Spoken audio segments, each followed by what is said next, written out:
What's going on, everybody? Welcome into Blazers Uprise Live here on a Monday. We got some news to talk about today. The Blazers ended up cutting Didi Louzada. We're going to talk about the implications of that and why the Blazers made this move.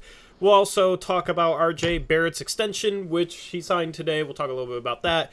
And it should be a shorter stream. Every time I say that, it's a longer stream. I jinx myself into it. But not too much to talk about today after we had an action-packed show last Thursday where we had a million different things to cover. So, anyway, Eric dropped his mailbag today. So if you haven't watched that, if the stream's a little shorter, they can get their fix, Eric. Yeah. They can get their fix by watching your mailbag or watching the podcast that I dropped earlier today. The video's right here on the second channel for that, for the Believe in Blazers podcast. But we got some news to talk about today that I've been asked on Twitter. And every time something happens on Twitter, I just say, wait for Blazers Uprise Live, especially if it's a stream day. I don't want to give away any of my thoughts. I want you guys to tune into the show. So if that worked, awesome. Thank you for tuning in. Eric, how's your Monday been? Not too bad. My youngest had her first ever soccer practice, but it was very hot, so she got really tired after a little bit. But yeah, other than that, it's been a good day. How about yours? Nice. It's been good, man. Just I've been doing the same stuff lately. I've been trying to pre-record my top 100 players series. So I've gotten 11 through 100 recorded already and half of it edited. What's funny is I got to the part about RJ Barrett. Yes, spoiler, RJ Barrett's in the top 100 somewhere. I'm editing them out of order, all right? Just not to spoil anything. I got to the part for RJ Barrett right when the RJ Barrett extension broke. I literally started editing that. I checked on Twitter and it broke like 30 seconds before that. It was very I don't know, it was funny. So yeah, RJ Barrett's top 100. We'll talk about his extension and whatnot, and we'll take a couple questions. You guys were able to get in your questions for Eric in the mailbag, but if you didn't, then we will take some questions. That's going to be the stream for today. So Eric, let's just jump into it, man. Didi Louzada is gone. Yeah.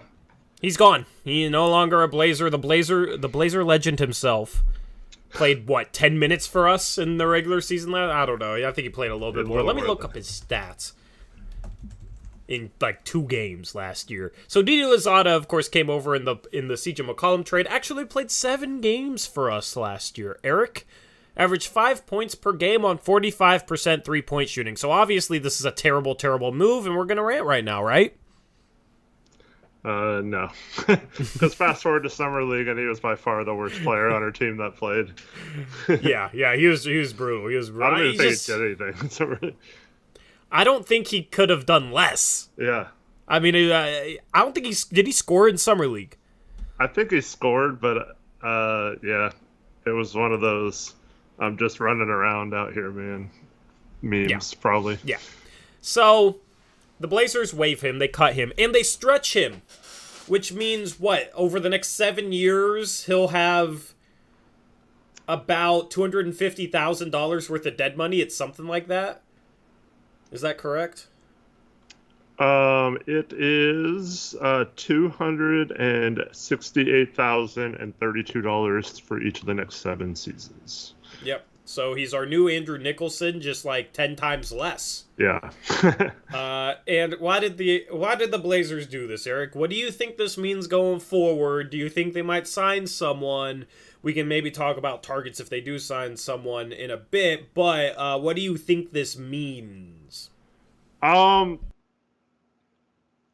mean, I know a lot of people are going to be hopeful that this means they're going to balance out the roster by adding a big man. But to me, it is painfully obvious that this is just another in a long line of cheap moves by the Blazers to duck the tax and to not really care about the implications of that not being able to improve the team if you're trying to fight staying below the luxury tax all season. So they're not interested in putting the best team on the court at all costs.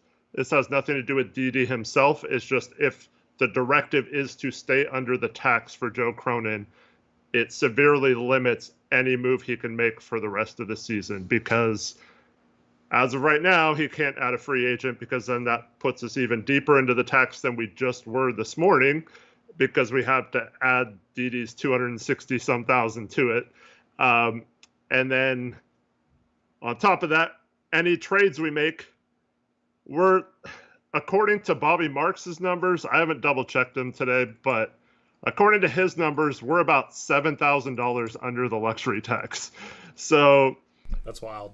That means we cannot make any trade this season if the goal is to stay and not be a tax team, which, I mean, until they prove otherwise, there's no way to think that this is anything but that, in my opinion. So that means any trade we make this entire season, if it has us bringing in more money than is going out in the trade, you can just forget about it right now. It's not happening. We're not going to do it. We're not going to make any trades this year that involve us. So, like, if you're talking about, it's something as big as Kevin Durant or whatever, or as small as I don't know, maybe Jared Vanderbilt makes, I believe, just a little bit more than Justice Winslow. So if we're talking about the trades we were talking about last week, where Winslow goes to the Celtics and Vanderbilt comes here, those kind of trades are all tough right now. But yeah, it's I think it's just another penny pinching move, and it's a week after they were trying to save a few $100,000 to not send their broadcast team on away games, and now this. I mean, I just don't see how people are thinking that this is anything but that. Gotcha. So you just think that Jody is just caring about the money right now. So this is Jody right now, right? Dollar signs for eyes, Eric? Yeah, I mean, it does make some sense. Like, I get the people saying, like, why would you stay in the tax for Didi, right? Like, why not just stretch him and be under the tax, and then you can make a move to go back in if you want to later. So I think if we do have a good season, maybe at the deadline we use that Rocco TPE and go right up against the hard cap, maybe. But I just don't see this as anything other than them. I've been saying it all along. I know there's been rumors of us targeting certain players, but like, it really seemed like this summer they were setting it up to duck the tax this year again. And now the thing about it is, because I had all these people telling me today, what, you idiot, like, you'd want to pay the tax for Didi Louzada, like, he sucks. Like, no crap, he sucks. Like, that's not what I'm saying. But, like, the tax isn't measured until the final day of the regular season. So you have the entire season, well, pretty much up into the trade deadline, because it's hard to cut money after the trade deadline. But you pretty much have until then to duck the tax if you want to, or to get rid of Didi and pay for him. Now, you can't stretch his contract after the 31st of August, so that makes it a little more difficult. But like, this has nothing to do with Didi. It's just, to me, it's a sign that they're going to once again spend the entire season. We already know they're hard capped, and now you add a little bit extra money to where if they sign someone, like I said, they're, even if it's 260,000, they're still that much closer to the salary, to that hard cap number, than they would have been prior. So it's like, it just seems to me like they don't really even care about being a tax team. And we heard tonight that there's possibly going to be a record, this could obviously change, but 16+ million in payouts to all the non-tax teams. And it just all adds up to everything we've seen Jody do as owner so far, and that's being relatively cheap. Here's the one thing I'm wondering, though, is they could have done this at any time during the season, right? Waived and stretched him and had the same amount of dead money on the books this year, correct? No. I'm tripping because it's literally August 31st. I forgot that I said. Never mind. Yes. Okay. Never mind. If that so was August 31st was the deadline. Yeah. So I completely forgot about that, even though I knew that and I saw that, and the timing of this, obviously, we're good. Anyway, we need to get Krish to just side note. We need to get Krish to edit that into like a dollar sign on your hat. We just need to go all out with Money Man Brant here. But shout out to Mike Aldridge, $2 dono. Do we still have the ROCO exception? Trade exceptions just help you add money in trades, and we're obviously not going to do that if we're trying to duck the tax. So that's the thing is part of the ROCO trade, Eric, was we get the $6.5 million trade exception. Mm-hmm. We're not going to use it. We're being right up against the tax. Yeah, we have until whatever a year after. I forgot exactly the date, February 6th or whatever date that was. So we have until that day to use that trade exception. I still think there's a chance if the team is really good this year that they consider using it. But as of right now, I think the plan is to not do it. And then just to let you know a little bit of like why now. The Blazers have spent the last few weeks calling every team with open roster spots and basically offering Didi for free. And no team wanted him, so no team's going to claim him off waivers or anything and save us there. They tried to ditch his contract to where they wouldn't have to stretch any money at all, but teams just don't want that extra roster spot and don't want it. But like I think we possibly would have paid a team his full salary to take on his contract, and no teams even wanted to do that. Yeah, I mean, he's just not an NBA caliber player, man. Mm-hmm. When you can't even flash anything in Summer League, don't take that the wrong way. If you can't even show any sort of promise in Summer League, you can't do anything, and you're just out there, as you said, running around.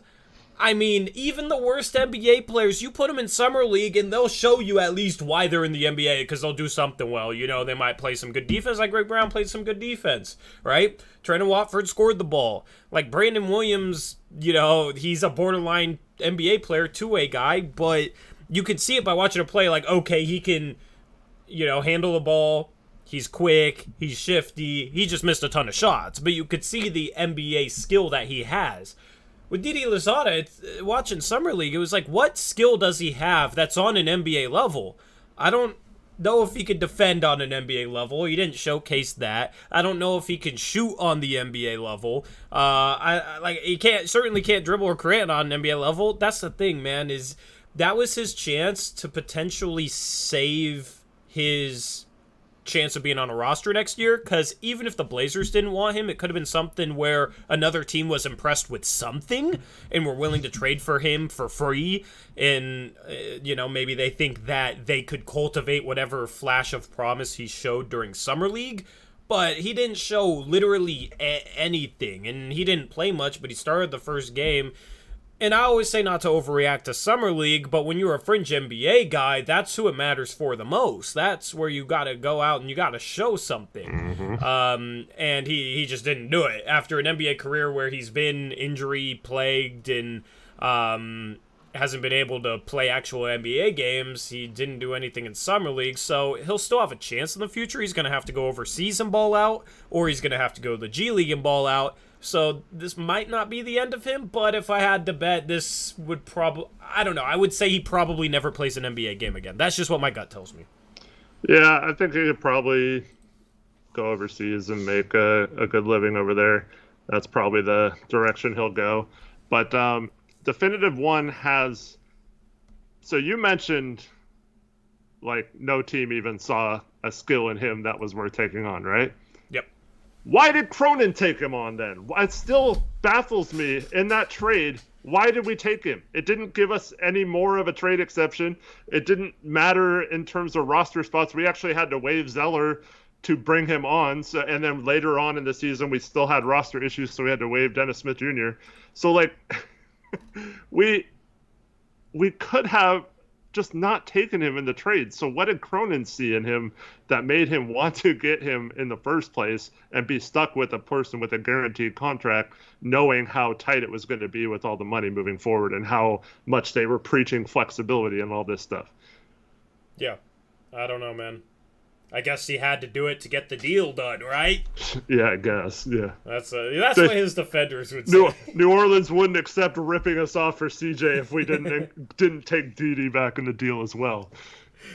Yeah, that's rough. That's rough, man. I mean, he even said that he liked the upside of Didi or something around the trade deadline, man. And it's like, I hadn't really seen him play, but just the little bit of footage that I had seen when Didi got drafted, because you guys know I nerd out on draft prospects and whatnot, I just didn't understand what people saw in him. So for Crow to say, yeah, young guy I like, it's like, are you just saying that, or you really feel that way? I hope it was a situation where I was hoping he was just saying that and didn't actually feel that way, because he just isn't NBA caliber. Like, I mean, he's just...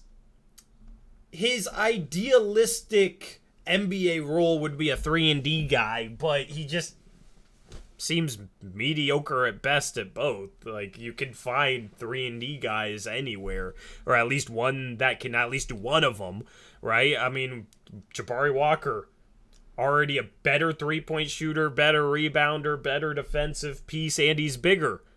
And I have more confidence in Jabari Walker as a passer and putting the ball on the floor. And we're talking about a guy who almost went undrafted. So, yeah. Not to be too hard on him, man. Seems like, I don't know. Seems like an alright guy. I remember, what was the issue in his past that he had? I completely forget. He got a drug suspension. Drug suspension, okay. Yeah, and so... It's like the 25, I think it was some sort of performance enhancement. Yeah. Well, I mean, he tried the PEDs, didn't pay off, and now he's out of the league. So. Well, it got him to the league, maybe. Maybe. Maybe he was doing it to get to the league. Yeah. I mean, he doesn't look too big though, So I don't know. It didn't seem like it paid off for him. Anyway, this is probably the last time we're ever gonna talk about him. So I guess that's sad. Yeah, I guess that's sad. I will say, for the record, I'll be happy to be wrong if we actually do sign someone, whether that's LaMarcus Aldridge or Dwight Howard or whoever you had in mind, Boogie Cousins. If we do use this roster spot to actually sign someone and go back in the tax, I'll happily admit I was wrong and that they're actually trying to improve the roster. But until that happens, there's no way I can actively promote that they have a plan. Don't worry about it, guys. Everything will be fine. Yeah, I mean, here's the thing. They could sign someone and still have plans of ducking the tax at the trade deadline, because you can still trade a piece away, right? So that wouldn't go against what you said, but it'd also still be going out and getting somebody, right? So... I don't think it's necessarily one or the other, because I think you can do both. You can duck the tax and you could go out and sign someone right now. I don't think they're necessarily mutually exclusive. I just wouldn't count on it. I wouldn't count on it. It's probably a situation where Jody's like, yeah, just don't even put us into the tax because I don't want to worry about it. Right? This trade deadline, you'll be able to do whatever you want since you won't be in the tax, and just as long as you stay out of it, you can do whatever you want instead of me potentially forcing you to do a terrible trade with the Los Angeles Clippers, which it was rumored around the trade deadline that was possibly what happened with that trade. So, I don't know. That's probably what it is, but let's have the conversation of, if we do sign someone, Eric, who is at the top of your list for who you'd want? I think I'm fine with any of the three guys I mentioned. I do think we need kind of a defensive-minded center, so I wouldn't mind Dwight Howard. Yeah, I'm wondering who would be like your number one target. I know it's hard to rank. Yeah. Who'd you say? That'd probably be Dwight Howard. Dwight Howard, okay. And then after that, do you have any other preferences among the rest? I know we're picking between very washed-up big men here, but... Yeah, yeah, I don't know. I would probably wait to see, because there's at least 4 teams, I think, that have more than 15 guaranteed contracts and are going to have to cut players over the next month and a half or so. So I'd probably wait to see if something shakes loose there that you could pick up, because not many teams are going to be able to sign players. So yeah, I'd probably look into that. I wouldn't hate Whiteside, honestly. I just unplugged my headphone. More for the needs. Whoops.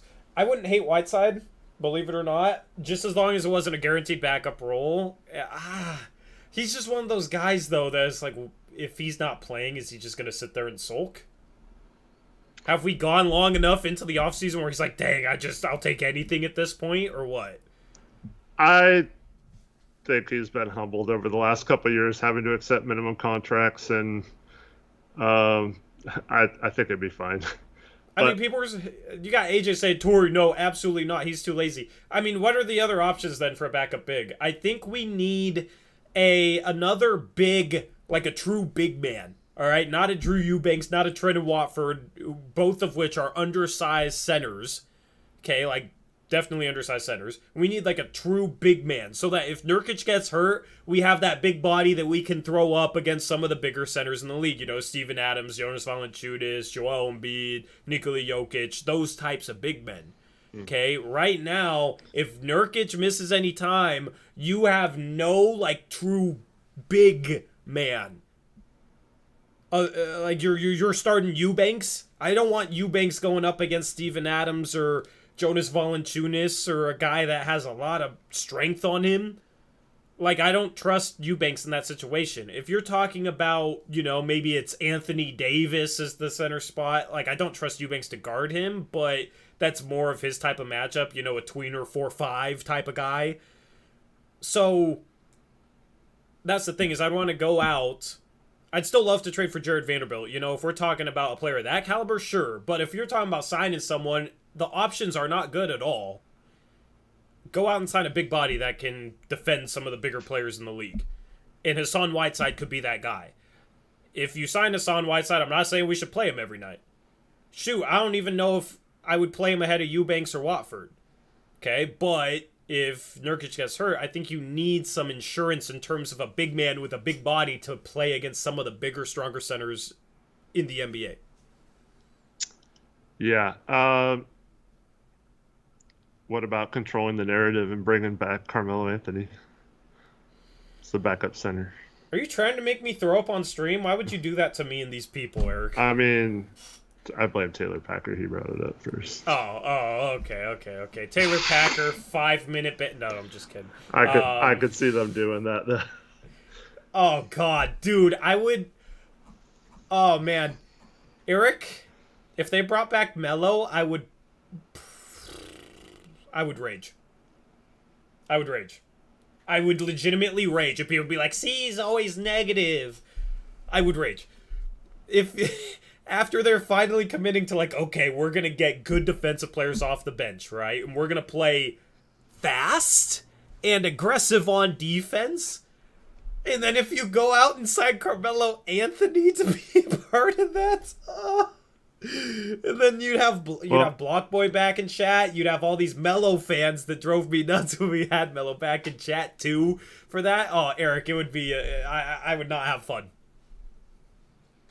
Yeah, I think it'd be kind of fun. What, fun to see me rage? Nah, just I mean, you thought we were going a little too heavy into like defensive minded players that couldn't shoot. Now we just need a shooter, right? No, we don't. I mean, shooting's question. Bro, I would rather play Jabari Walker than Carmelo. Easily, bro. Like, you know what I mean? I'd rather play Justice Winslow. People think I'm too hard on Justice Winslow. For those people, I would rather play Justice Winslow over Carmelo Anthony. I mean, Carmelo is terrible defensively. I mean, he had a decent year last year because he finally accepted being more of just a spot-up shooter, but he's horrible defensively. He's not somebody that's going to create for others. Unless he's playing center. He's good defensively as a center. Just kidding. We got... Is that what you think I mean by big body? Taylor Packer says we need to protect Neil's legacy, or we could preserve his legacy for Neil, but what about protecting Melo's legacy? Wasn't that the whole point of that season? Was we're going to be the guardians of Carmelo Anthony's legacy or something? I would rather have Eric Brandt as our backup center than Carmelo Anthony. Well, I mean, I would hope so. I can't. Part of it is I wouldn't want to deal with Melo stands again. Okay, part of it is just, dude, like I'm tired of. I like that we got defensive players. I got too bought into, oh, well, we for sure need size. And I didn't even think size was the main issue on defense last year. But it was like, okay, fine. Well, let's go get some size this offseason. Then we didn't. I was upset about it. But we got defense, and we are pursuing a defensive identity for the first time in years. We're pursuing a defensive identity. Mm-hmm. When was the last time we ever had a defensive identity? Our defensive identity was, okay, we are the worst defense in the league, but we're not going to try anything new. We're just going to run drop scheme, and you have all this space to attack us. And then we're going to have Enes Kanter and Melo off the bench, and we're not even going to stagger them to minimize how bad they are defensively. We're going to play them together all the time. Like, that was our defensive identity. So we finally are pursuing a defensive identity. If we went back and just relapsed on Melo, oh, dude, I would cry. I would cry. Yeah. Now it's got to happen. This is a throwback to the past, though. Yeah. This is a throwback to the past. DJ Vegas and Tori giving me PTSD with this rant. Yeah, man. I mean, I do not want to go back to those days. I'm happy with the defensive identity we're pursuing. So, yeah. Bonnie has it right. Tori, I would give you an Eric exclusive for you to break the news if I signed with the Blazers. Oh, hell yeah, hell yeah, hell yeah. Source tells Blazers Uprise. We need news broken like that someday, Eric. And it's not gonna be me, it's gonna be you if it happens. But the day you say source tells Blazers Uprise as you break a trade or a signing, that's gonna be the best day of my life. Yeah. Yeah. It's gonna be the best day of my life. So anyway.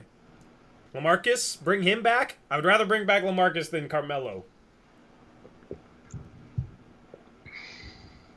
Would you rather have Melo or LaMarcus? LaMarcus.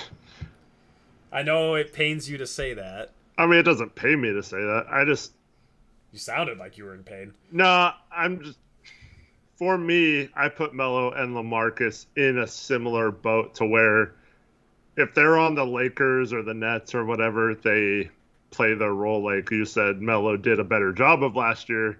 But if they're on the Blazers, they're right back to, oh man, I'm like the third best scorer on this team. I'm gonna take over at the second unit type of thing. You know, I think that would be the attitude. I mean, here's what I'm confused about. Why would they do that in those other destinations, but we supposedly have like one of, if not the best leader in the NBA, but they change their mind when they're here? Like, why do you think that is? Is it because we're a small market?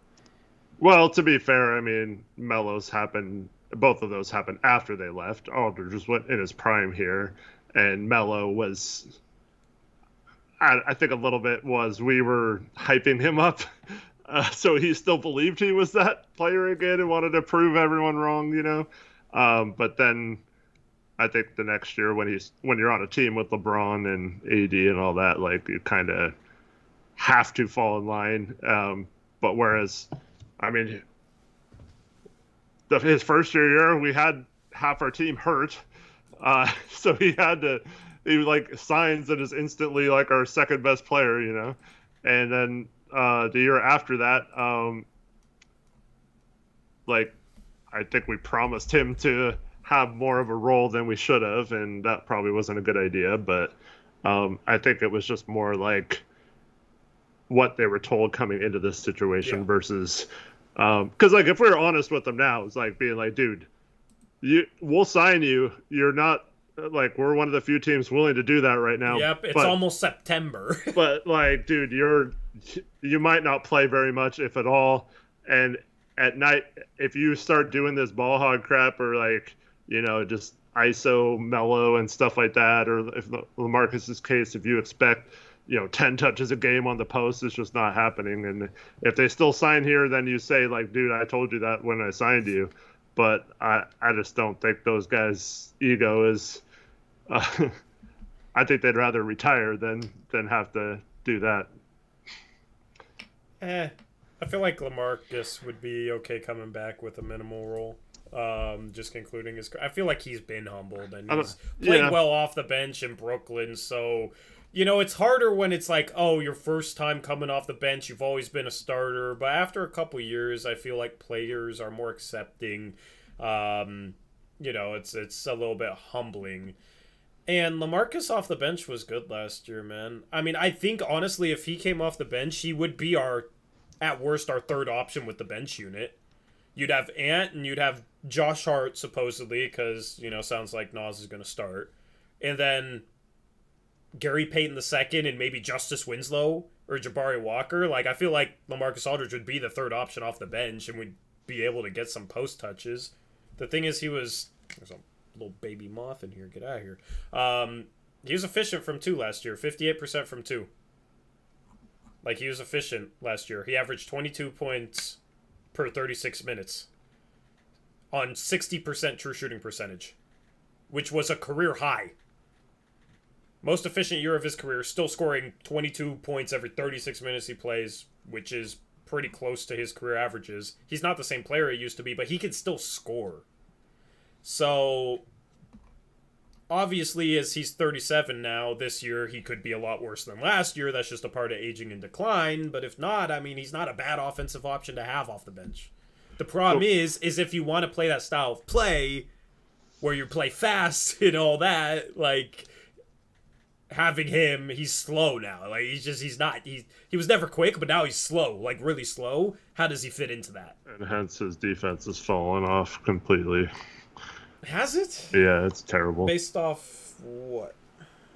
Watching him play. Okay. And analytics. I don't know.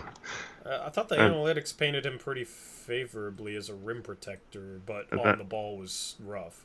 And then, as Reese points out in chat, there's a reason he didn't get any playoff minutes. He's cooked defensively. Reese, your favorite analytical website says that he's solid as a rim protector. That's your analytical site. The only reason I know or pay attention to that site is because you pay attention to that site. So I'm kind of interested. But that's the thing. You can't paint a picture just off defensive analytics. I'll be the first to say that. So, we're talking about LaMarcus, definitive. Let me ask you a question then. Go ahead. Let's just say they're both washed defensively. You'd still, if you just wanted a LaMarcus and Melo offensive scorer, you're picking LaMarcus over Melo as a scorer off the bench. Yes. Easily. You wouldn't? I mean, Melo's top 10 scorer of all time. I mean, he's. I mean, yeah, he could still get buckets. I mean, that's what he does. If you're looking for someone to score buckets off the bench, I don't know how you can pick LaMarcus over. Well, here's my counter argument. True shooting percentage last year. LaMarcus was more efficient and scored at a higher rate. Yeah, and less shots probably. Per 36 minutes, Melo took 14.5 shots. Let me use per 100 possessions. Well, why don't you just look at what the actual shot, because LaMarcus has small sample size, right? Yeah, but pretty on par with what he had done in years prior. Mm-hmm. Per 100 possessions, LaMarcus shot 21 times a game, which was the last 3 years he shot 21 field goals per 100 possessions. That's San Antonio and Brooklyn. Melo last season shot 19 times per 100. His last year in Portland, he shot 22 times per 100. The year before that, his first year in Portland, he shot a little under 20 times per 100. So they shoot roughly the same amount of shots. LaMarcus is just more efficient. For one small season. I mean, LaMarcus was more efficient probably the last 5 seasons if you compare him straight across, because Melo was never efficient. Yeah. Well, Aldridge was never really super efficient either. No, not in Portland. But that's one of the things where he's improved for whatever reason, where he's more of a role player, isn't like jacking up all these turnaround mid-ranges. He'll still shoot them, but he's not like just relying on those shots heavily. Yeah, the last 5 years, Every year, LaMarcus has had a higher true shooting percentage. So that'd be my case for LaMarcus. I understand why somebody would want Melo more because he's a better floor spacer, spot-up shooter. And I wasn't against having Melo as just a spot-up guy. What drove me crazy was all the post-ups and all the mid-range fadeaway stuff. Well, that's LaMarcus, too. Yeah, that's both of them. But, like, LaMarcus, they kind of play the same in the post. That's what I'm saying. Like, it's not, there's not a huge difference. LaMarcus is more likely to take it strong to the rim. He's bigger. Not.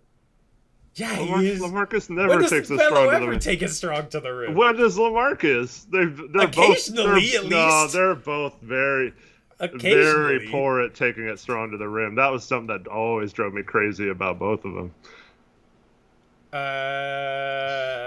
LaMarcus had he never got to the rim until he started getting lob alley-oops.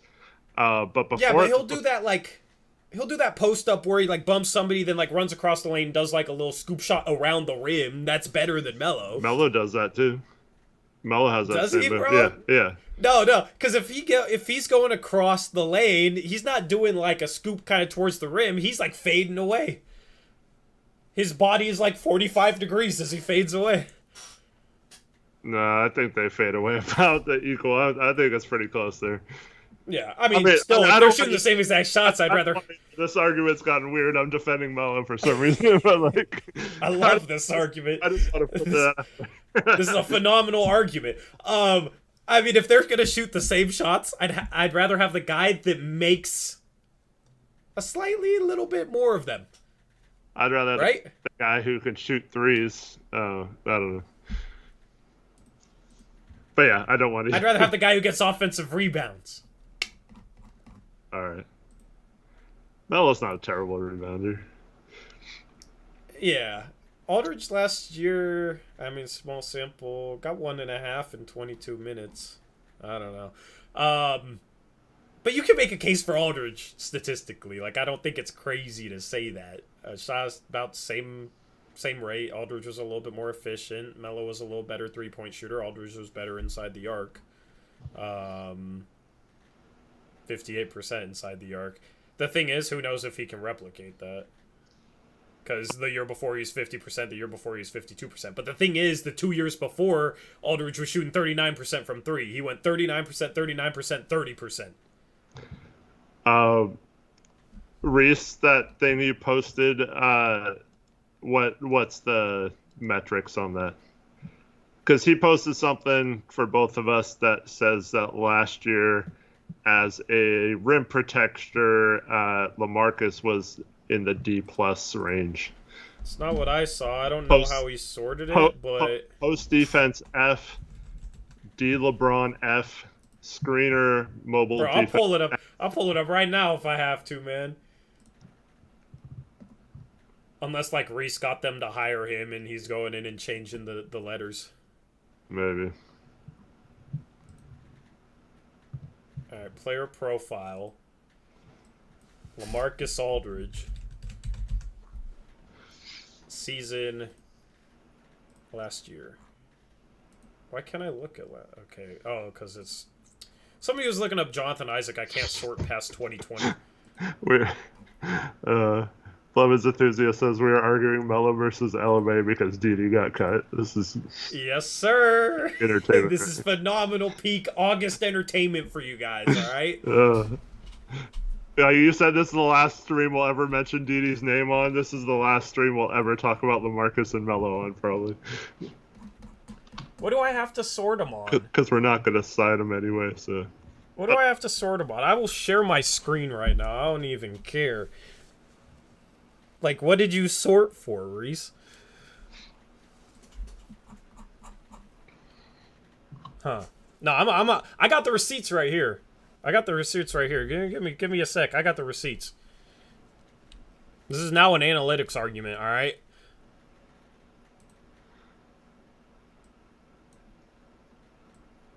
I mean, in actuality, we do need someone of LaMarcus' size more than a power forward only, but... Oh, yeah, we were just talking about, like, offensively, who would you rather have? Because I think, like, all-encompassing, we'd both probably take LaMarcus just to have that big body. Mm-hmm. So he divided it by 5... Yeah, minimum 500 minutes played last year and only centers for what? Okay, because this is just what I'm looking at. Just so you guys know, my information is I just didn't sort it like Reese sorted it. Because I thought it sorted off this. Advanced position big. Defensive role anchor big. I thought that's what it sorted off of. Maybe Reese can show me how to sort it differently, but I'm down here looking at rim protection and say minus.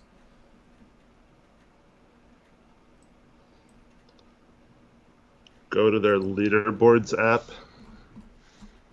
But like, why is it is it not sorted based off these, Reese? Anyway, this is Basketball Index. I paid for access to these sheets. These are the sheets that Reese swears by, but I guess, I don't got the right sheets or something. I don't know. So, anyway. Always trying to better my statistical analysis. And Reese is the analytic god, so... But I don't have their leaderboards app, whatever that even is. So maybe we need to get Reese to put together a video on how to analytically evaluate players, since apparently I don't even got it right, according to Reese. Yeah, I'm confused by that, Taylor. Yeah, I mean, maybe that's not sorting. It's still crazy that I go from A- to an F, though. I think it's, obviously, when you compare LaMarcus Aldridge, is he a better rim protector than Damian Lillard? Yes, he is. Obviously. But then when you just break it down by centers only, then it becomes more like... compared to his peers at the same position. Yeah, but I've looked up other centers that are like a D in that range. That's why I thought it sorted. Mm-hmm. Well, they're probably like an F- then. Yeah. I mean, I just looked up Enes Kanter for fun. So Aeromancer says Reese reads too much into analytics. Despite Reese being very analytic heavy, I will give him credit more so than any teenager that I've ever come across.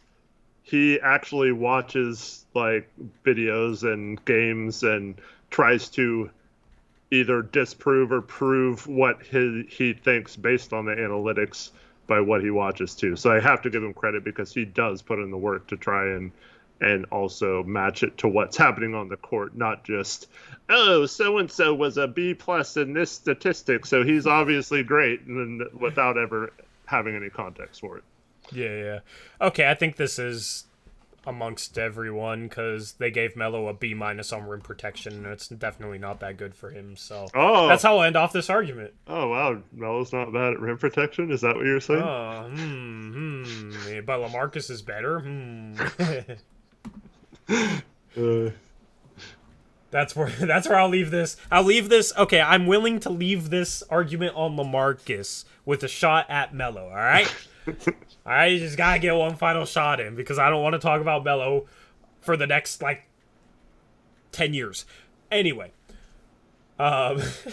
If you found us after the Blazers didn't have Melo anymore, man, we used to have people that would come in chat and just drive us, well, mostly me, but drive us crazy in regards to Melo. Melo could be 1 for 11, and it was always excuses, and all the Melo stands, they started blaming Dame, they started blaming literally everyone else but Melo. Every time Melo had a bad game. It's the fans' fault for expecting him to be a certain way. What do you mean? No, remember how some Melo fans said it was the Melo stand said it was the fans' fault for the way they treated him or something in Portland. It's like, what? We're like the only team that signed him. Like, oh man. Yeah. Melo would have a bad shooting night. You guys are too hard on him. Yeah. And it's on the coach for trying to get him to not be a 20-point per game scorer. And, it drove me crazy. So if you found our channel after Melo left, and you're wondering why I just can't stand the idea of Melo being on the team, a big part of it is I'd have to deal with all those people again in chat, and that would just drive me crazy. That'd just drive me crazy. So I also just don't like the idea of his game on this team and how it fit in. But it was a lot of the chat stuff drove me insane, and a lot of people in chat agree with that. Last year it was Westbrook and AD, and LeBron didn't know how to play with them, and yeah, it's not the fact that he's like 38 years old. Like, come on, man. Anyway, what else you want to talk about? I'm glad we were able to get this stream to 47 minutes just talking about Melo and LaMarcus Aldridge because we were talking about Didi Louzada. This is phenomenal. But who do you want to segue that into? Well, before we segue it into something else, I just want to reiterate that I hope I'm wrong, but everything that I've heard, this validates it, that despite what the Blazers tell you, they're always going to be searching for moves. They're always going to be trying to make trades. If they get an offer they can't refuse, and it makes them go into the tax, I don't know what they do. I mean, I would hope they would accept it. Like, let's just say we could get Jared Vanderbilt for some seconds or something. If something like that happened, I would hope that they wouldn't not do it just to stay out of the tax. But until they prove otherwise, I just can't like sit here and tell you guys that I think, oh, don't worry, we're going to sign someone, or we're like, it'll be fine. Like, we're opening up a roster spot for flexibility. Like, I don't believe that that's what's happening and what's been their attitude the whole summer, despite Cronin saying that he still wants to better the roster. In last stream, we had a conversation about Justice Winslow potentially being traded to the Celtics and to their trade exception, and us shedding basically his $4 million contract.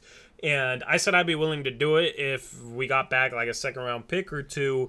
And a big part of the reason was so that we'd have the room under the luxury tax, so that if Jody's playing hardball in regards to the tax number, the Blazers would have room to make trades where they take back more salary, or maybe trade for a Jared Vanderbilt. I got some heat in that from chat, but I think as you're looking at it now, we're $7,000 below luxury tax line. Like, I truly believe that Jody wants to duck the tax and isn't willing to go into to the tax, so we literally cannot take back more salary than we send out, even though we have a trade exception.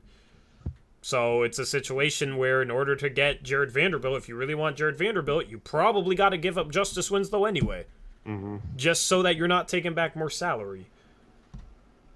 Because now it's like you can't even trade 2 players for 1, because the Blazers have 14 players on their roster. That's the minimum for the regular season. You have to have at minimum 14 players on your roster. So you can't trade 2 for 1. You end up with 13.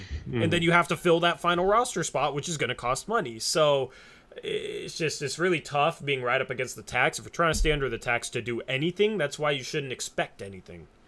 Yeah, so that'll be my final point. From this point forward, any trade ideas you guys have that have us getting back more money than going out, I'm just gonna say not happening, right? Like, we probably shouldn't even waste our time with it. And then any trade where we're sending out more players than are coming back, and we're not taking back more than, or we have to save at least $2 million in that deal to sign a player to compensate for those players going out. So if we're sending out 3 players and only getting out 2, and it's not less, I mean, it's closer than $2 million coming back in the trade, then, I mean, I don't know how to explain that, right? But, like, if we don't have enough under with that trade to sign a minimum, then that's not happening either. So, yeah, it's just 2 cases where if your trades meet any of that metric, make sure if we're sending out more players than are coming back, that we're saving a decent amount of money, at least $2 million in that trade. And if there have any trade ideas that involve us taking back more money, just probably forget about it. Yep. This is a perfect segue. And thank you to Gray for assisting on this segue with a $5 dono from the Gray Hughes Investigates. He says, did you guys see the Nurk dunk for Bosnia? We haven't talked about that. Yeah. Nurkic went off against Gobert on Saturday. Eric? Yeah, Bosnia upset France. That was nice. Yeah. So first off, as a true Nurk lover, which both of us are, right, compared to a lot of the heat that he gets, which we think is unwarranted, a lot of it. But as a true Nurk lover, how did you feel watching him go off against Gobert, and are you taking anything away from it going into the regular season? I mean, those that know me know that I get frustrated with people saying, like, oh, I wish Nurk would do that in an NBA game and stuff. He does do that stuff in NBA games. It's just like, I don't know, people just don't. I mean, like, his percentages weren't bad last year. I mean, they're not like elite setter numbers, but like for him, they were his career highs and stuff that. Let me get talked the about exact that all number. year, and he shot 50. Oh no, this is international. Let me get the exact number. All right. Here we go. He shot 56.3% from 2, which was a career high by 4 percentage points. That was with Damian Lillard being hurt half the year, and then him not having Damian Lillard for a portion of time, who's the guy who gets him the easiest buckets from 2.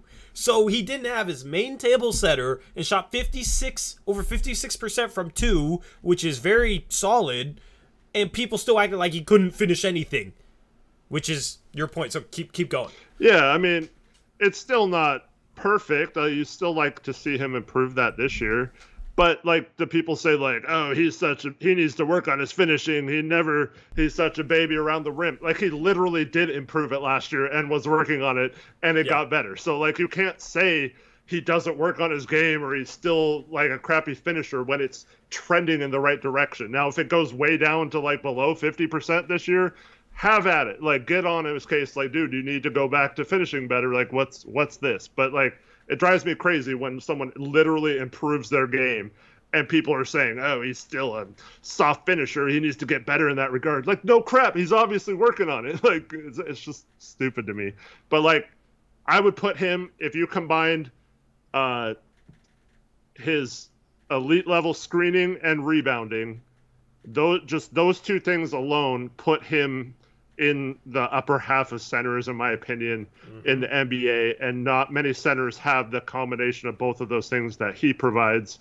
And there's a reason why Dame, is and him combined to be one of the best pick and roll, big and guard threats over the last handful of years. So like, he is very useful. He does a lot of things, above average defense on top of all that.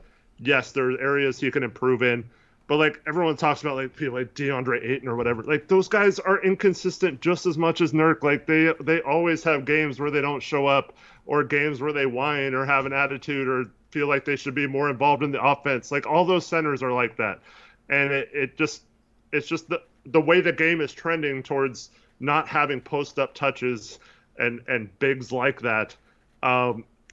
It just leads me to believe that like every center wishes they got the ball in the post more and had more of an opportunity. And with him, in my mind, he has the attitude of, I want the ball more because I feel like I can generate offense for the team, whether that be scoring or passing. Whereas a lot of those guys who are like that, like a DeAndre Ayton, who I mentioned, feels like they only want the ball more because they want to average more points per game and things like that.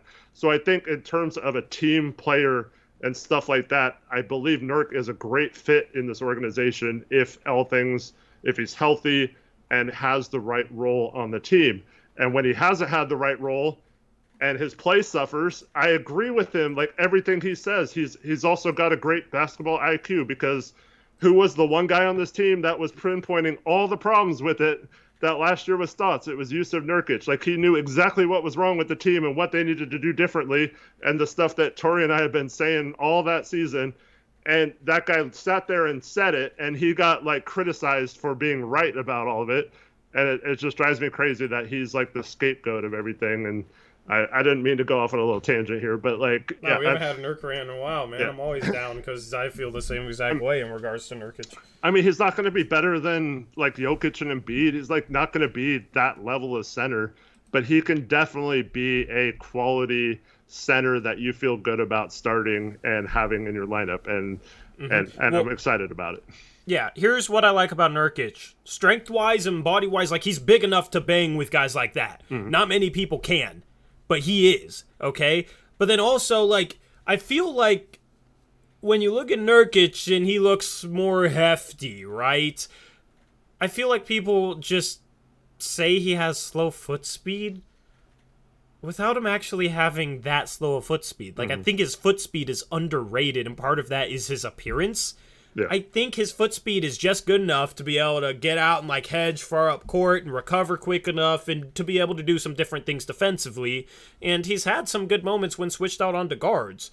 Like, he's been surprisingly okay switched out onto guards. You don't want to switch him consistently. He's not like a Bam Adebayo type guy or a Robert Williams or like somebody like that. But people make it out like, oh, if he's all on a guard, he can't keep up, like he's toast. And that's just not the case. You're good luck finding a center that can bang with Embiid and Jokic, but then also guards on the perimeter. Congratulations, you just named Giannis Antetokounmpo. Like, they're not guys that you could just go find anywhere. And then will rebound at an elite level and set screens at an elite level, which is underrated. It helps get Dame and Ant going, helps get them space that they need to be able to break apart defenses, right? And then passing ability on top of that. And I still think he has potential to shoot the three ball. I mean, he gets hated on too much, man. And something that drives me crazy is people criticizing him after that game, saying he looks a little big though, like looks a little out of shape, looks a little chunky or whatever. I don't want Nurkic completely skinny. When he was playing the best basketball of his career, it was right before he broke his leg, and he wasn't the skinniest he's ever been in the NBA right before he broke his leg. Like, he still had some mass to him.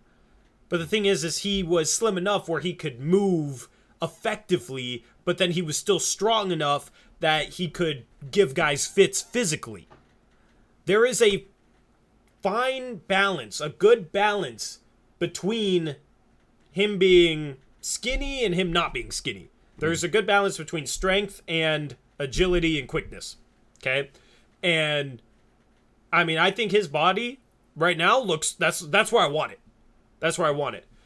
Yes, maybe he could lose maybe a slight bit of weight, but I want Nurkic to be able to move guys when he posts up. It's like people want him to take the ball strong and take the ball to the rim, but then when he has the mass to do that and the strength on him to do that, to move guys, then they have a problem with it. Mm-hmm. It's like, I don't want skinny Nurk who can't move a guy in the post, so then he feels like he has to fade away or flip, do those flip shots. I want a guy who feels like he's stronger than the guy guarding him and can just take it at their chest, which is what he did on that dunk. And what he did to Gobert like 3 times in a row in the fourth quarter. Gobert flopped on one of them, and Nurkic finishes, does the too small. That's the Nurkic that I love. That's the Nurkic I want to see, man. Mm-hmm. And the shot I was encouraged about was like he got the ball in the post and did a quick hook shot, but it wasn't like a fading away hook shot, or like he does that one where he kind of sweeps across the lane and does a hook shot. He like turned right into Gobert and went like right through him and kind of hook shotted like right at him. And so I agree that those are the kind of things I want to see. And I think here's what I, instead of like saying like he needs to be a certain weight or whatever, the year he came in really skinny, I believe that was the 2017-2018 season. He like lost a ton of weight doing exercise, but he wasn't necessarily like skinny for basketball, right? He just got skinny because he was like working out a lot and got in really good shape, right? And then last summer, he was healthy for the first time. You were hoping he was going to come in shape, and he came in shape, but not basketball shape. Like he was still kind of having trouble getting up and down the court, and it took him a while to get into game shape. And then he got injured, of course, and then he came back and was fairly okay after that. But then last year he did. I'm thinking about the year before. We sat him out last year. That's right. But anyways, so I feel like this is going to be, knock on wood, fingers crossed, he doesn't get hurt in this Eurobasket or Euro Cup thing, because this is going to be, regardless of what weight he's at, he's playing actual games against actual NBA level competition and meaningful games where he has to play and carry a team. And I think that is going to be great because training camp is in a few weeks. He's going to be in shape from playing on this team this summer. And yes, he might get tired or worn down faster, but I think going into training camp, this is going to be the best game shape he's in, regardless of how big or small or skinny he is. And I think that's going to be good to see. Yep. He's a borderline top 10 center in the league, in my opinion. Like, you can make a case for Valanciunas over him, but I think he's, like, right in that tier. But Valanciunas gets love as, like, a top 10 center. I'm looking at top 10s on Twitter, and, like, Valanciunas is 9th. It's like Valanciunas 9th, Miles Turner 10th. I don't think Valanciunas is better than Nurkic. I would not rather have Valanciunas over Nurkic as our starting center. People love Miles Turner because he blocks shots and hits threes, and that's, you know, that's sexy. Like the 3-and-D center, right? He sucks as a rebounder. I don't think he's a good screen setter. He's soft on the interior. He's softer than Nurkic on the interior in terms of finishing. Mm-hmm. Like, but I wish we could have a center that could be like a elite rim protector because he blocks a lot of shots and then can hit threes. Well, guess what? Sam Whiteside blocked a lot of shots, but I thought people would realize, oh wait, he chases them. Guess what? Miles Turner chases them. He's a really good rim protector, but he becomes overrated if you just look at his block stats because blocks don't tell the full story. Okay? So I don't think he's a top 3 rim protector in the league. That's just my opinion. I think he's probably he's definitely top 10, but I'm not putting him top 3. It's not just blocks. So people love blocks, people love threes. They're easy to quantify, they're easy to see, they're easy to visualize. I don't think I'm putting Miles Turner ahead of him either. Like, but Nurkic is in that tier. And both those guys are listed as top 10 centers. And Nurkic gets no love. And it drives me crazy. Yeah, I think there's two things. I'm not worried about the flip shots and stuff. I think, like I said, he's working on improving that. But he does have to get a little better about not turning the ball over as much, whether that be bowling into someone or,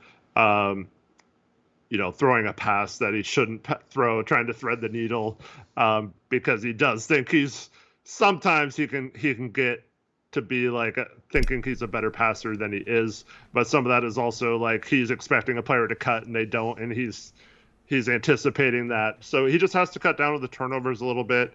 And then also, I don't think the foul trouble is as big of an issue as a lot of people do, but he does sometimes have those frustration fouls where he will foul someone almost on purpose just because he's like frustrated he didn't get a call on the other end or something. CJ was always the master of this as well, and he just got to be smarter about not committing those silly fouls and not committing those silly turnovers, and I think he could easily be in the top 10 for centers. Yeah, but I mean, every center outside of Jokic, Embiid, and maybe Bam Adebayo, like, people will criticize heavily for their weaknesses. Rudy Gobert is probably the, 4th best center. Maybe people would have him above Bam Adebayo, but he gets criticized for not being able to do anything offensively. Mm-hmm. Right? He just dunks the ball when he's given the ball. Right? Like, yeah, he's amazing defensively, but Utah struggled in the playoffs defensively, and people say, see, look, Gobert's a fraud. Look at their defense in the playoffs, even though they got, like, Jordan Clarkson and Mike Conley out there. Or Jordan Clarkson and Donovan Mitchell. So it's a situation where, yeah, like, every big outside of the elite big men have some weaknesses, and with Nurkic, I mean, it feels like a lot of people just want to focus on those weaknesses, man, but he does a lot of things well.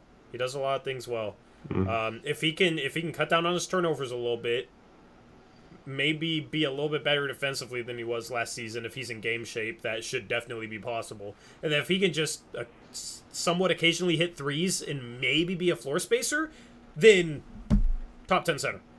No doubt about it, if he can do those 3 things.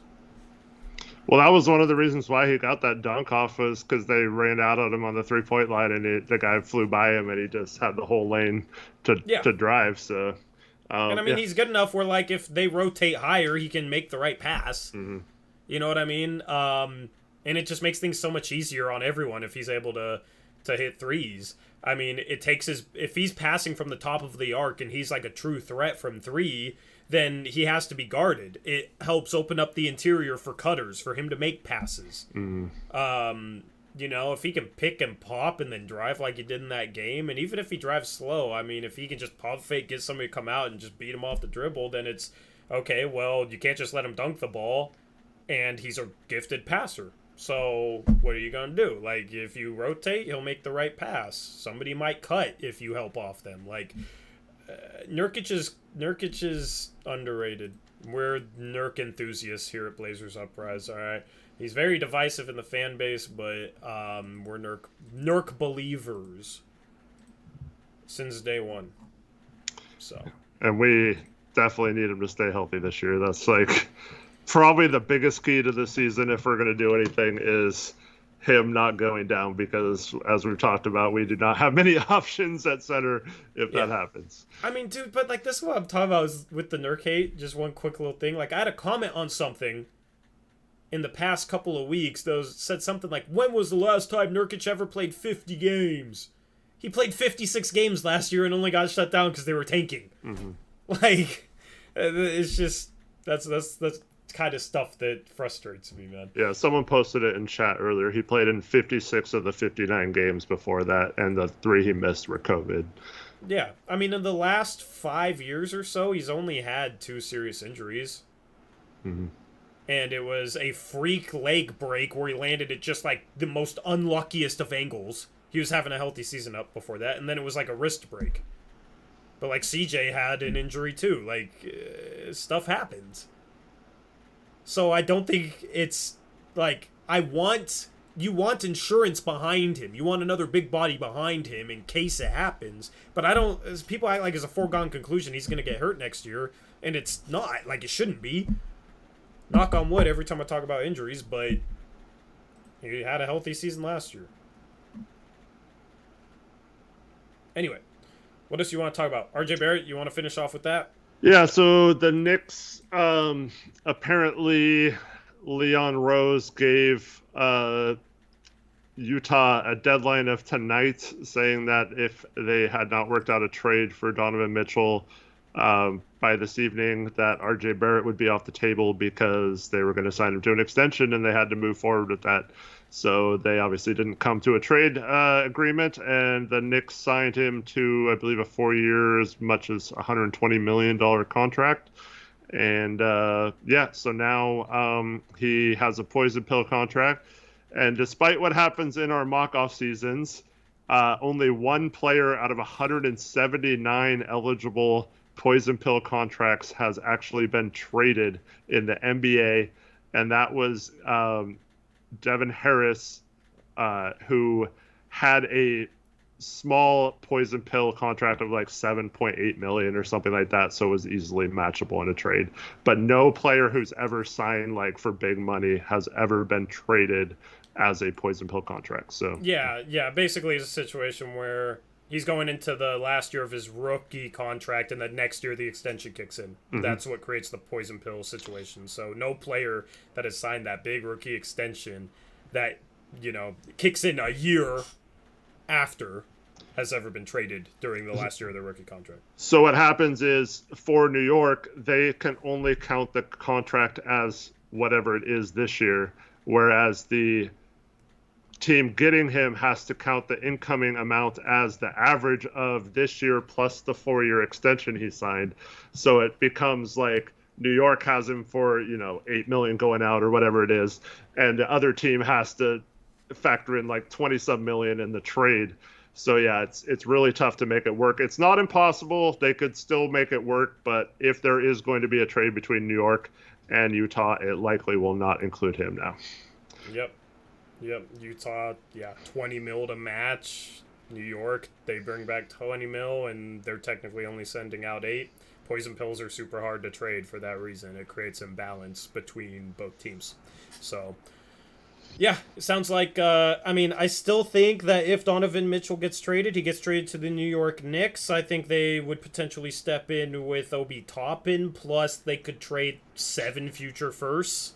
So, I mean, it's Danny Ainge, though. He's going to play hardball, and he's not going to take a trade unless he feels like he's fleecing you. He's literally Jackson in GM form, Eric. Mm-hmm.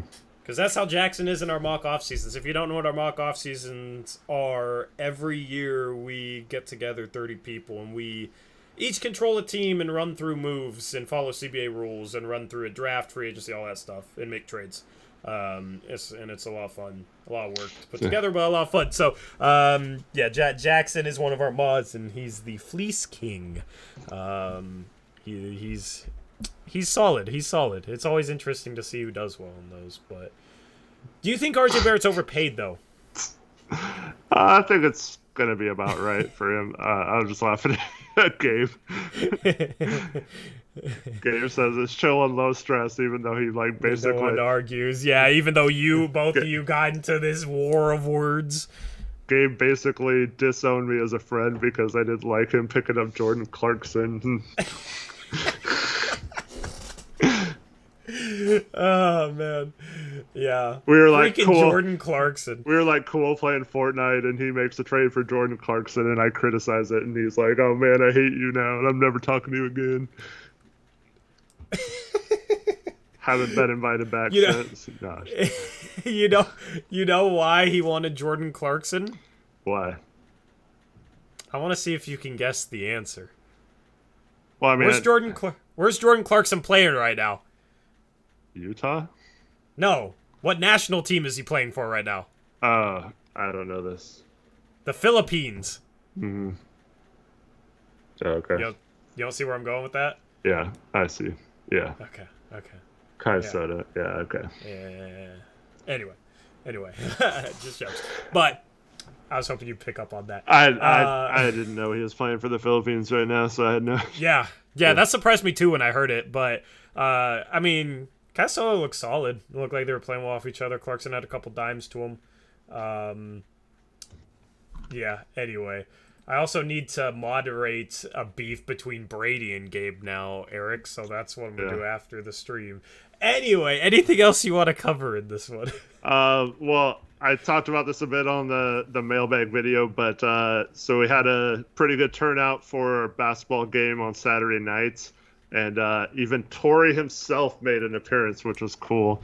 And so, yeah, it was a lot of fun. Met a few new people and also got to ball with some people I already knew. And it was a good time. And I hope more people can show up next time. So if you're interested in that, just hit me up. Yeah, Chiefin, where are you at? Not here. Of course not. Anyway. he had a fantasy football draft. He said he couldn't make it. Yeah. And then I was like, the next day I was like, hey, let's play today then. And he's like, oh, I have another fantasy football draft. So how many fantasy football leagues is he in? I don't know. But yeah. I mean, dude, we had rec playoffs yesterday and one of our guys missed it because he was golfing. Similar energy. I gotta get on for that, man. So, and we lost at OT. We would have won with him. We needed another shooter, and he's a shooter. Nah, this man was golfing. And Tori's on Twitter posting a video clip of him scoring. That wasn't even of me. Everybody thought that was me. That wasn't you? No. What do you mean that wasn't you? I was recording. Oh. Why were you? The guy that had the left-hand finish? Yeah, I saw that was you. I know, everybody thought that was me. No, I'm a little skinnier than It looked that. like you. I don't know. Yeah. No, that wasn't me. That was funny. Somebody Why'd you post some replied random person that no one knows? Because I was just showcasing the gym. I was just chilling. Okay. That was where our rec league was at. I talked about it with a few people. Like, we have this Sunday league that looks like it's in a warehouse. It's actually a really sick court. So I was just posting a clip of me being at the rec league, man. I don't know. I just felt like posting something. Here, like I was going to give you props for using your left hand on that finish. Like, yeah, man, never mind. Bro, you know I got a left. You saw me when we played this weekend. I don't know, man. I thought that was you. Now I don't know what's right or what's wrong. Dude, I had like almost like an MJ finish with my left when we were hooping this weekend. I'm kidding. You know I got that left. Yeah. Anyway, gotta give me my respect. No, it's funny that people thought that was me. Gabe thought that was me. Gabe and Romp apparently had an argument about whether, or maybe Romp thought it was me. Apparently they had an argument about it. But yeah, no, I was just showing the gym. It definitely looked like you with just like the I know. cell phone. Because I saw somebody commented on it like it was me, and then I looked, I was like, oh, that does kind of look like me. I see it. I see it. But this isn't the first time I've gotten confused for somebody else in the past, couple of weeks. Because you guys went to the first run back when I had COVID, and Daniel was there, who's, I don't think he's in chat right now, but Daniel was there and people thought he was me, so I guess I'm just very basic looking or something. Yeah, it must be. Anyway, AJ, that's never happening. I'm beating Romp 1v1 if we ever play, but he won't play me because I'll beat him 1v1. Anyway, that's probably a pretty good game, though. I mean, he's a college player, but, you know, I don't think his team was too good. I don't know, man. Romp's solid. I'm not trying to throw any shit. I'm joking. I'm trolling Romp because he's a troll. But me and you versus Romp and Gabe. Yeah, would be phenomenal YouTube content. So Romp and Gabe need to fly up to Portland, and we need to run it.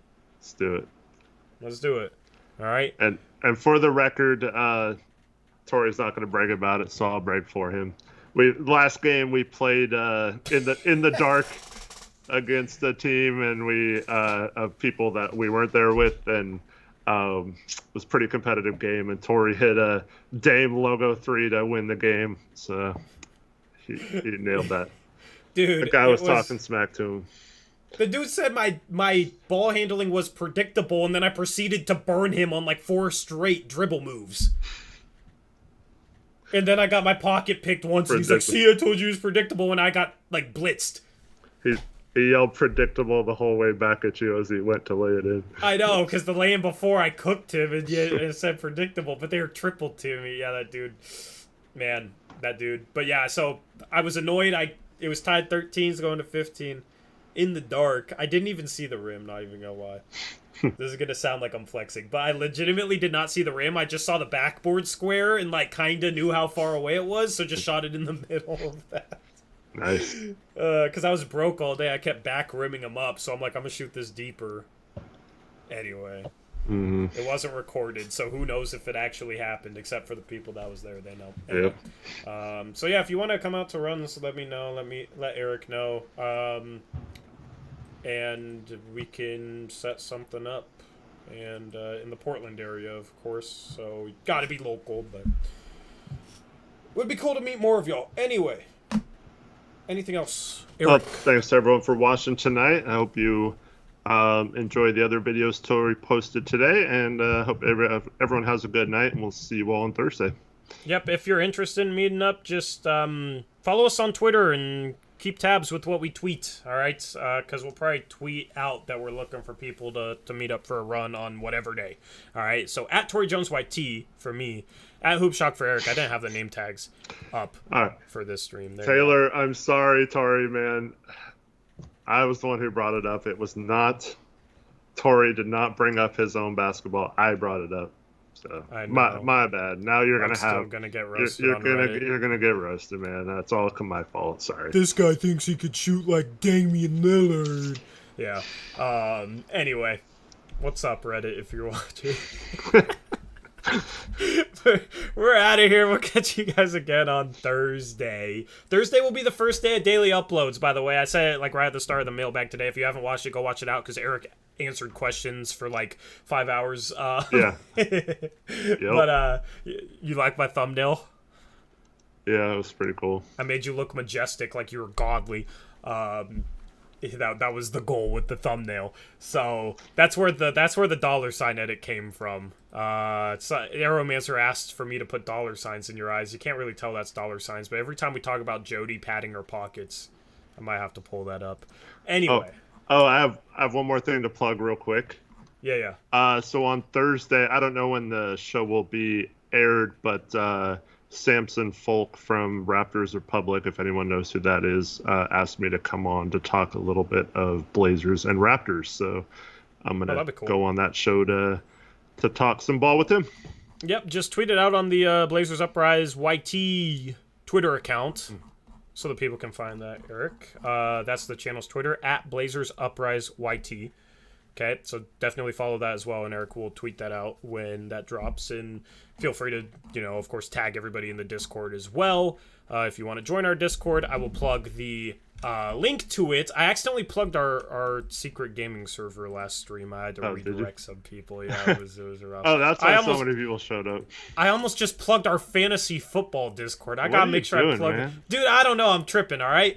This is in the stream, dude. At the I plug them at the end of the stream where my mental state is gone. So there's the Discord. You can join, and we tag everybody in our Discord when we drop anything. So Eric will drop that. But Thursday, as I was saying, daily uploads start Thursday, running through the start of the regular season. Top 100 Players series through September 11th is the plan right now. I've already recorded everything except for the top 10 players and edited some of them, and I'll have cool graphics, animations actually for that I haven't really done before. So I've gotten out ahead of those, and then I'll do player reviews to end the month. We'll have a couple other random videos during the month of September, but I'll have player previews, not reviews, player previews to end September. I'll look at a bunch of different things. Just watch the videos and you'll know what they'll be about. So that's awesome, man. Daily uploads starting in September through the start of the regular season. I already have literally all of them planned out, and I'm going to try and get ahead of them and drop them at the same time every single day. So definitely stay tuned for that, and check out the mailbag on the main channel. Why does it say Aeromancer just joined our Discord when he's been in there before? Did he? Do we got a fake Aeromancer? No, he said whoops or something. Did he leave it or something and then come back? I don't know. Man. No more. Yeah, I don't know what he's doing. Anyway, join the Discord. Links there. And we're out of here? Are we out of here, Eric? Yeah, have a good night, everyone. Thanks for watching. Peace out. Go Blazers.